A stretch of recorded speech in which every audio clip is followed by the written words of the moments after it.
Hey Jeff, how you doing? Hey, everybody. Hey. Just want to kind of start off big picture. When you kind of look at roster needs, what do you feel like are those top priorities that you look at going into both free agency and the draft? Yeah, we're going to get together as a staff soon. I'll give them a couple days to breathe, but in all reality, you can always get more skilled, more athletic. Obviously, we know shooting needs to continue to be improved, so, we'll keep an eye on those positions, but we're looking forward to improving everywhere in the off season. Right. And then we spoke with Kennedy obviously earlier, and she talked about, heading into her free agency that if Chicago wanted her back, she would be happy to come back. Just kind of where is your head at in terms of her priority in this team and in this roster's construction? Yeah, she had an incredible season for us. I mean, she was very valuable. She came in, earned a spot in the starting lineup, went to work, did a lot of damage. And obviously, she's a player that can impact the game at the highest level in this league. So, it's a player we're going to make sure we keep an eye on and engage, when it's time. We'll go to Mike. Jeff, appreciate the time. I was wondering for you, obviously, you found your way into getting two top 10 picks again, back-to-back seasons. One is in the lottery, but obviously it's very different financially. It's not as financially constricting as it was towards the end of last season, obviously, giving Ka the max. This season, obviously, we don't know what it's going to look like with the lottery, but how is free agency going to dictate potentially the needs or the positions that you're going to look at during the draft? Yeah, we're obviously in the position we're in now, which is a good one as far as, where that pick will be, early in the lottery, and then we have another one later in the first round. So having two first round picks again is going to be really exciting when we're looking at the college landscape. And then, we've got some roster space and some good cap space. So, we're going to be able to make some moves in free agency as well. So I think we're in a pretty good place as far as building amongst the core that we have here right now. Thanks, Jeff. You Go, got it. Alyssa. Hey Jeff. Hey, listen. I was wondering, looking back to the start of the season, how you defined success in the first year. Well, we made a handful of transactions, and we were able to rebuild, quite a bit of draft capital, which you have to have in this league. And I know that we put a team on the floor every night, along with that competed. And we're proud of the players. We like any other team, faced some sickness, some injuries, never an excuse. I know we never treated it as one, but when you have players that show up and don't give up and show fight, every night, regardless of who's stepping in to that lineup or who's coming off the bench, to me, you always have to gauge success that way if the record isn't where you want it to be. So So do you think the team was successful this year? I think that we fought the whole entire season. We were coachable the whole entire season. So, yes, I'm going to go with I believe we were successful. Obviously, we would like to have finished very differently. We would like to have won close games. We've got some young players and we've got a core that we trust. And I'd like to think this is a huge part in their growth. Thanks, Jeff. Thank you. Carly. Hey Jeff, how are you? Good, Carly. Great. Kind of looking at both Angel and Camilla this season with both yours and Spoon's background in player development. How would you assess their development from day one of training camp to the end of the season or their last game that they were able to play?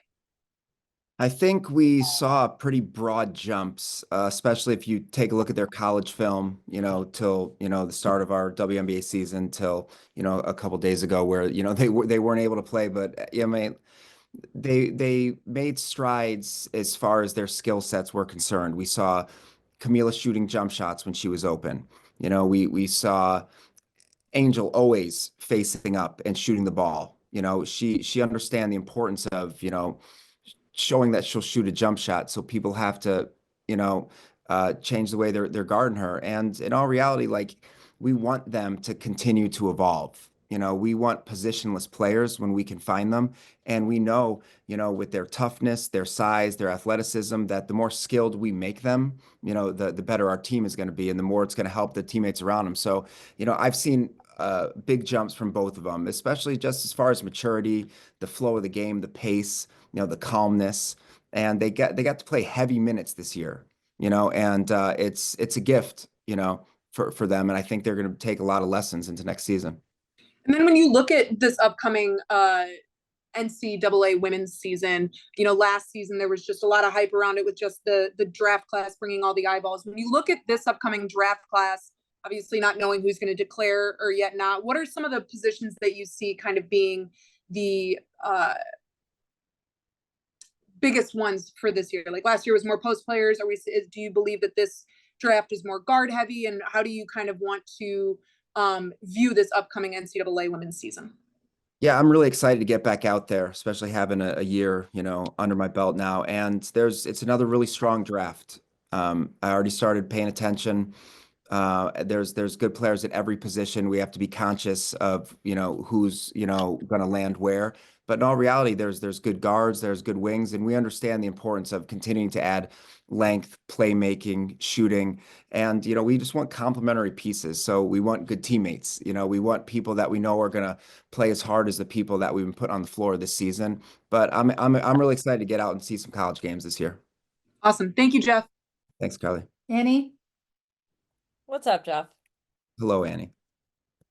When you think about this 2025 season that's coming up, how do you think the CBA, the fact that players are likely going to opt out, is going to impact the timeline you all have for returning to title contention? It's almost as if like 2025 is kind of another big question mark, given that most players are going to be signing, or what we could assume, be signing these one-year contracts. Yeah, I agree. I think that everybody, or just about everybody will be signing one-year deals. I think that we're still going to go after the players that we see that would be the best fit for us long term. Obviously, the CBA and the renegotiation of it is going to change things in a lot of people's eyes, and it should. But we're still going to go after players that can be here long term. So when you think about where the franchise is going to be in terms of like the practice facility being available in 2026, is it realistic to assume that 2026 is going to be is a target for you guys to try and return to the top of league standings, or among the top of league standings? Yeah, I mean, we're gonna make the strongest moves and aggressive moves that we can in this free agency, this offseason. We want to get there sooner rather than later. But, like anyone would say, we want it to be sustainable. So, we know the practice facility is coming. We couldn't be more excited about that. And we're going to use it, to obviously, bring more attention to the organization. But in all reality, we're going to go after, the players that fit the Chicago Sky this year. And then next year, that 2026 draft is going to be great. We'll have some picks there, and having that practice facility is just something that the players here deserve, and we're excited to be able to show people. So then how confident are you that you can turn this around by next year? I am confident that we will continue to make strong, aggressive moves to put the best product on the floor. Okay, thanks.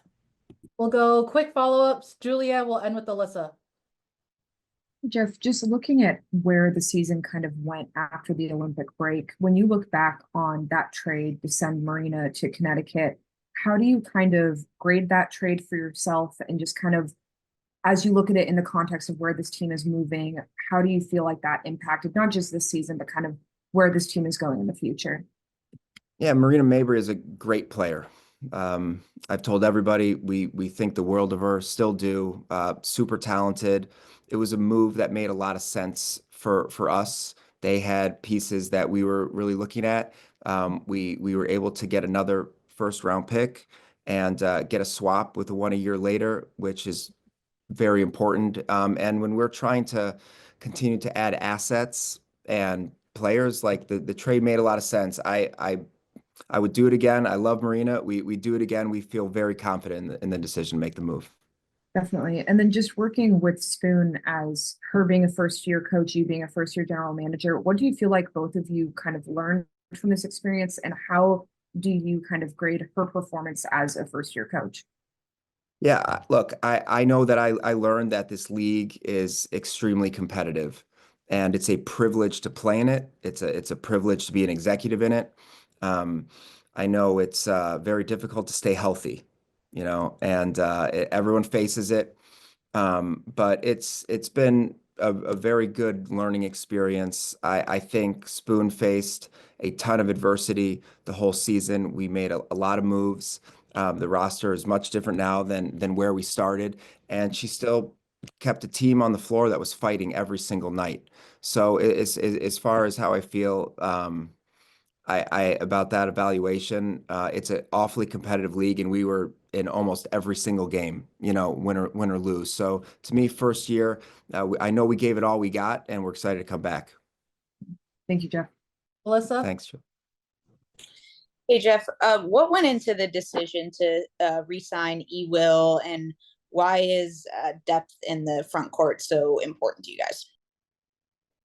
Well, she was a priority because first from the player she was last year, how she grew that second half of the season, she kind of came out of nowhere and basically returned to almost an all-star caliber player with those numbers. She started the season out very strong for us, and as a shot blocker, I put her up against anybody in the world, literally. I mean, she's got a knack with her timing, and she cares about protecting the rim.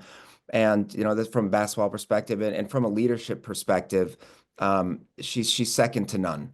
She's been an incredible voice for us, even through an injury. It was a priority for her to care about her teammates and have a voice every single day in the locker room and at practice. And that stuff is invaluable. And what we're trying to do here and what we're trying to build, people like that are critical. Thanks, Alyssa. We'll end with Carly. Jeff, yeah, I just got one more. I'm assuming, and I feel like we're all in the dark here about what the expansion draft is going to look like with the addition of Golden State. How does not knowing that, I know the season just ended, but how does not knowing that information now, how does that kind of affect how you recruit and how you look at who you could potentially draft out of this upcoming draft in 2025? Yeah, there's a lot unknown for every single team. I talk about this with my peers all the time. It will affect everything until it does or it doesn't. So we have to keep all options open. It's a great question, but until we know more, it's going to be tricky to speculate too much.